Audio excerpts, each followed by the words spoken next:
ओडिशा के बालासोर में शुक्रवार शाम हुए ट्रिपल ट्रेन एक्सीडेंट के विभत्स वीडियो और तस्वीरें तो आपने देखी होंगी। अब आपको हादसे के पीछे की वो वजह बताते हैं जो रेलवे की तरफ से सामने आई है। आखिर क्या है वजह इस ट्रेन हादसे की, देखिए इस रिपोर्ट।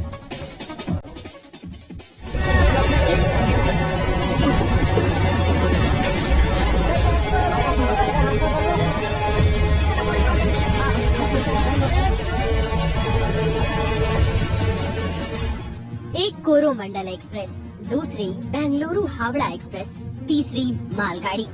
तीन ट्रेनों के एक साथ हादसे की चपेट में आने की ये घटना रेलवे के इतिहास में कोई सामान्य घटना नहीं है। इस हादसे को लेकर तमाम दावे और आशंकाएं जताई जा रही हैं। रेल मंत्री अश्विनी वैष्णव ने सुबह ही बताया कि इस हादसे की शुरुआती जांच का पता चल गया है और जांच रिपोर्ट सौंपे जाने के बाद खुलासा हो जाएगा। इंडिपेंडेंट बॉडी है कमिश्नर रेल सेफ्टी, उन्होंने इन्वेस्टिगेशन किया है।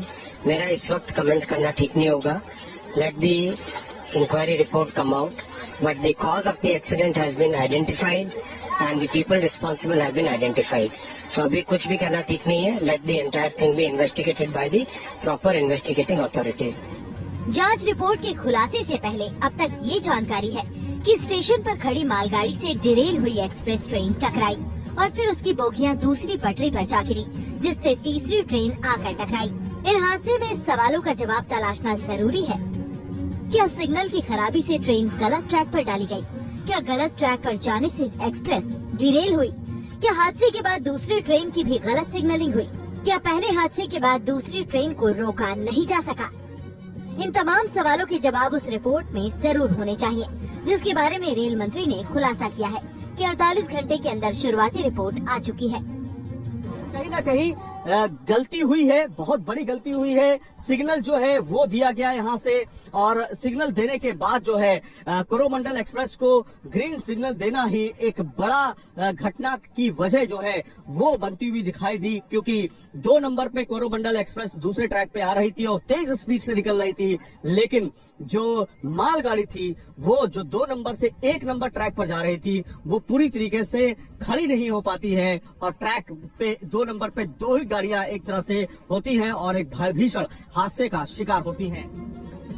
बालासोर में जहां ट्रेन हादसा हुआ वहां 24 घंटे काम युद्ध स्तर पर चल रहा है। रेल मंत्री लगातार घटना स्थल पर मौजूद हैं। सैकड़ों रेलवे कर्मचारी, अधिकारी, राहत बचाव दल के जवान, टेक्नीशियन से लेकर इंजीनियर तक दिन रात काम कर रहे हैं। हादसे के बाद जो घटना स्थल पर हालात थे वो तेजी से बदलते जा रहे हैं। पटरी पर बिखरी बोगियां अब हटाकर किनारे की जा चुकी हैं। हादसे के बाद दोनों एक्सप्रेस ट्रेन और मालगाड़ी के डिब्बे भी पटरी से हटाए जा चुके हैं। बोगियों में फंसे लोगों को पहले ही निकाला जा चुका है। अब पटरियों के रिस्टोरेशन का काम चल रहा है। आप देख रहे हो कल रात में ये वाला जो ट्रैक है, जो इस पूरे के पूरे करीब ट्रैक का काम कंप्लीट हुआ। अभी उसका ओवरहेड इलेक्ट्रिफिकेशन का जो ऊपर के तार लग रहे हैं वो OHE का काम अभी कंप्लीट हो रहा है। टैंपिंग मशीन रेडी पड़ी है। जैसे ही ये काम कंप्लीट होगा फटाफट इस ट्रैक को आज कोशिश करेंगे, इस पूरे ट्रैक को आज ही रिस्टोर करने का। रेल मंत्री की माने तो पूरे संसाधनों और ताकत के साथ पटरियों के रेस्टोरेशन का काम जारी है, लेकिन अभी इसे सुचारू होने में बुधवार तक का समय लगेगा। इसी से अंदाजा लगाया जा सकता है कि बालासोर में हुए हादसे में कितनी बड़ी तबाही मची है। जिन्होंने भी ये हादसा अपनी आंखों से देखा, उनकी जुबानी हादसे की कहानी सुनकर रोंगटे खड़े हो जा रहे हैं। अभी झटका लगा तो मेरा बहुत पता चल गया ट्रेन लकड़ी वाला है।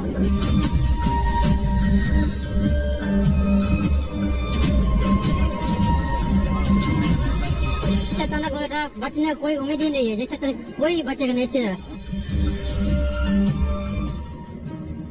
जो यात्री इस हादसे में बच गए थे और अपने घर पहुंच गए थे, उनके दिलो दिमाग पर इस हादसे से जुड़ी हर तस्वीर उन्हें डरा रही थी। हालांकि हिंदुस्तान में इस तरीके के रेल हादसे के पीछे 5 कारण होते हैं, जिसमें रेल पटरियों के खराब होने की बात सामने आती है या कोच में मैकेनिकल खराबी होती है। ट्रेन के वैगन में कोई खराबी होती है तो हादसे होते हैं, या ट्रेन की स्पीड और गलत ड्राइविंग भी इस तरीके के हादसों को दावत देती है। अब बालासोर हादसे का क्या कारण था, इसके लिए कौन जिम्मेदार है और उसे क्या सजा मिलेगी, ये देखने वाली बात होगी। क्योंकि खुद प्रधानमंत्री ने इस हादसे पर संज्ञान लेते हुए घटनास्थल का दौरा किया था और दोषियों के खिलाफ सख्त सजा की बात कही थी।